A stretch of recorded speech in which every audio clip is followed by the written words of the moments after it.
Banny Woman, c'est une série spéciale pour mettre à l'honneur et faire résonner les voix des femmes. À l'occasion de notre festival Banny Woman, une célébration des femmes asiodescendantes du 9 au 31 octobre 2025, en écho à la Journée de la femme au Vietnam le 20 octobre, nous avons voulu partager avec vous des capsules audio de 6 femmes qui créent un impact dans la société. C'est une série inédite, intime et sincère que je suis très heureuse de vous présenter. J'espère aussi vous retrouver lors du festival Banny Woman. Vous trouverez toute la programmation sur notre site ban-me.co et sur notre Instagram @banme.media. Bonne écoute à toutes et à tous.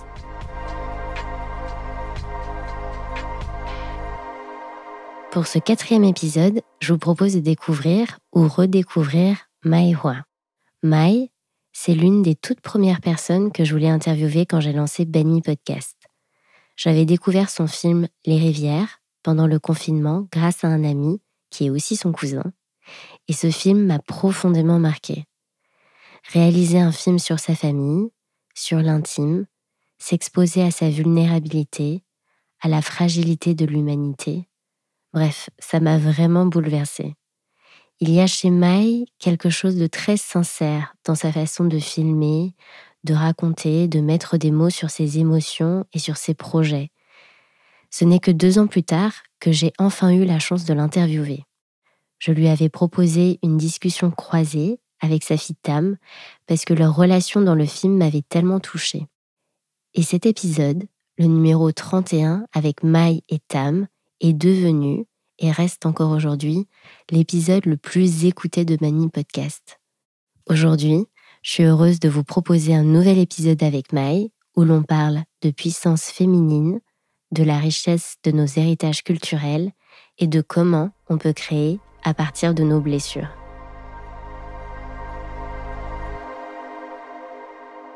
Alors, le moment dont tu as été le plus fière.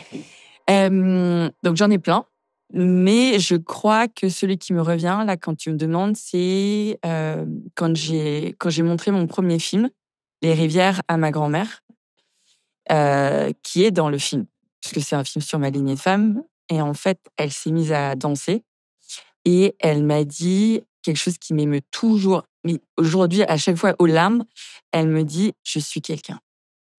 Et ça m'émeut énormément.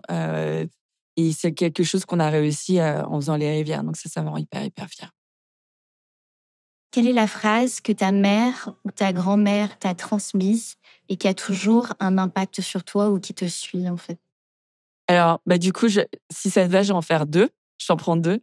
Ma mère, elle me disait, c'est quand la névrose est la plus forte que l'énergie est la plus brillante. Et en fait, dans les moments de galère, en fait, je me souviens souvent de ça. Quand vraiment t'es au bord du précipice mais que c'est pas forcément du fait des circonstances extérieures, mais parce qu'en fait, tu réfléchis trop, parce que t'as trop d'angoisse, parce que t'es trop dysfonctionnel, c'est là aussi que tu peux aller puiser des trésors d'énergie, de créativité, de sens. Donc ça m'a beaucoup appris en tant qu'humain et en tant qu'artiste. Et ma grand-mère, elle disait tout le temps « Ah, la vie, la vie ». Elle disait tout le temps 2 fois « la vie, la vie ». Et c'était un truc aussi d'acceptation, d'émerveillement, de résignation, ou pas forcément de la résignation, mais de l'acceptation, tu vois, bon, parfois c'est pas facile, mais c'est comme ça, ou parfois, bon, il arrive un truc miraculeux, on s'y attendait pas et pourtant ça marche, quoi. Donc voilà, la vie, la vie. Quel conseil tu donnerais à ton toi à 20 ans? Ça va aller, ça va aller. Cela dit, je te dis ça, mais moi, à 20 ans, j'étais une jeune femme qui avait aucun doute sur rien. J'étais une sorte de bulldozer, bête de concours, qui réussissait tout. Donc en fait, à 20 ans, j'étais vraiment sur je sais pas comment dire, mais sur un chemin avec une feuille de route qui m'était tracée et sur laquelle je cochais toutes les cases. Donc en fait, j'étais une jeune femme vraiment très insouciante, très, très, très confiante. Enfin, tu vois, tout correspondait au plan, quoi.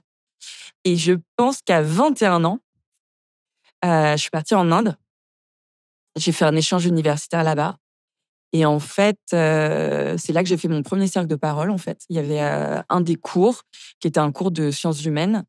Et la prof nous assoit en cercle. C'était la première fois que je faisais ça. Et elle nous dit, ben, on va se présenter, mais pas en se disant, je m'appelle Maïua, j'ai 21 ans, etc. On va vraiment se présenter, quoi.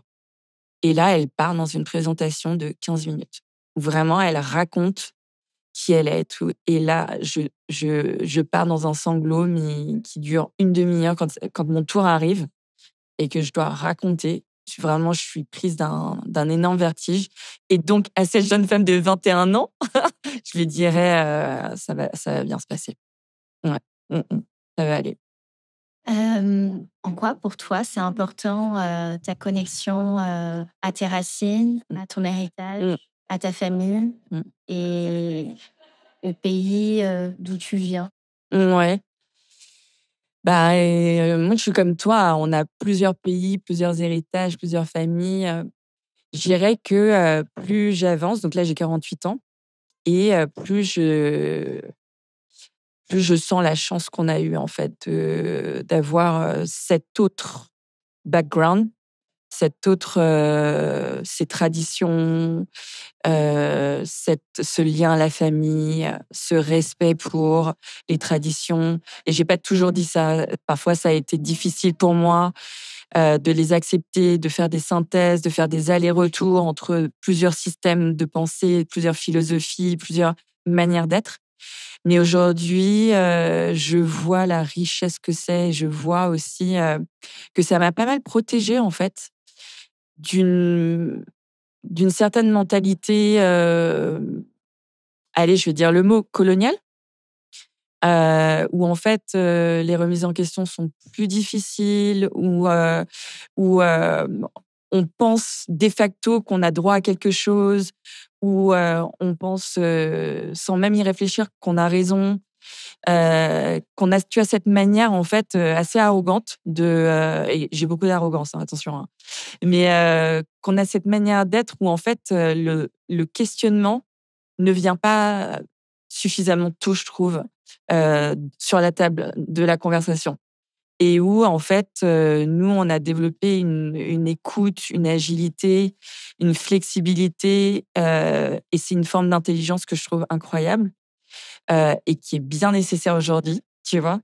Et sans compter, les traditions et voilà, nos familles, le le la nécessité pour nos parents de croire en un avenir meilleur pour nous et d'y travailler, tu vois? C'est quand même des choses qui te font grandir, quoi. Donc j'y suis très attachée, ouais. Mmh.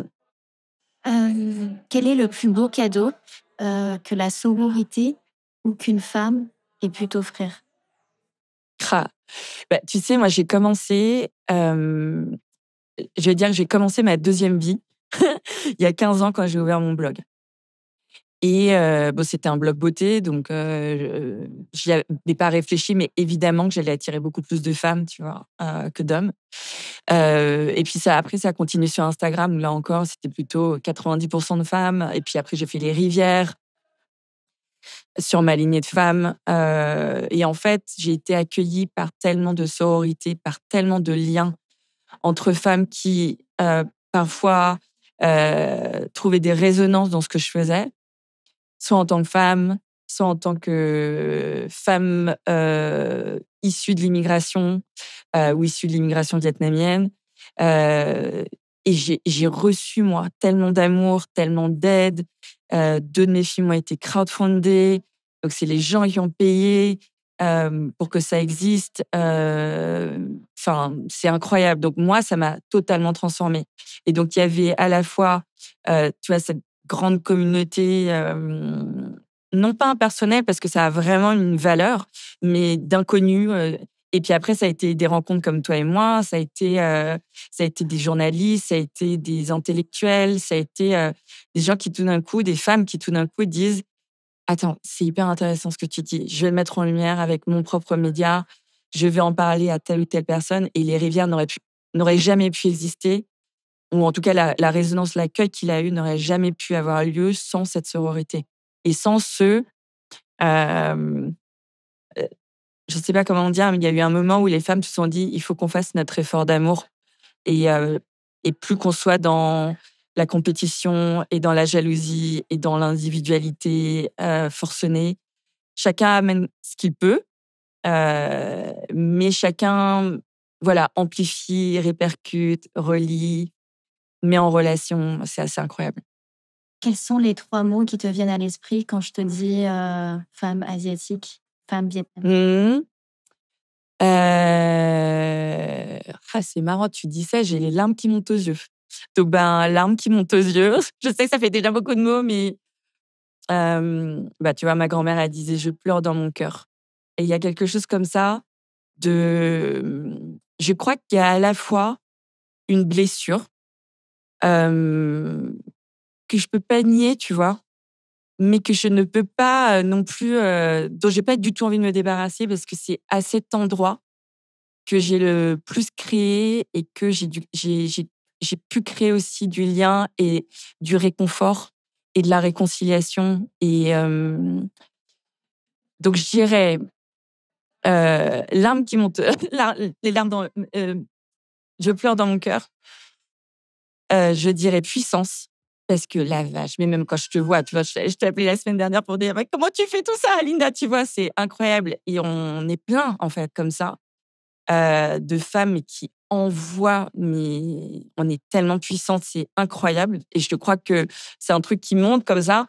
Plus on est puissante et plus on est en lien, plus on autorise d'autres femmes, etc., etc. Donc, c'est une boule de feu, ce truc. Très, très puissante. Et puis, il y a vachement de joie, quoi. Il y a beaucoup de joie. Enfin, à chaque fois qu'on se réunit, c'est quand même beaucoup de créativité. Tu vois, là, on est sur un shooting pour une autre marque qui est de la diaspora, mais américaine. Donc, voilà. Mais il y a, tu vois, on rigole beaucoup. Quand on se voit, c'est toujours très, très joyeux. Tu vois, on va pas taffer, quoi. On va pas... Donc, joie. Merci. Merci à toi. Trop cool.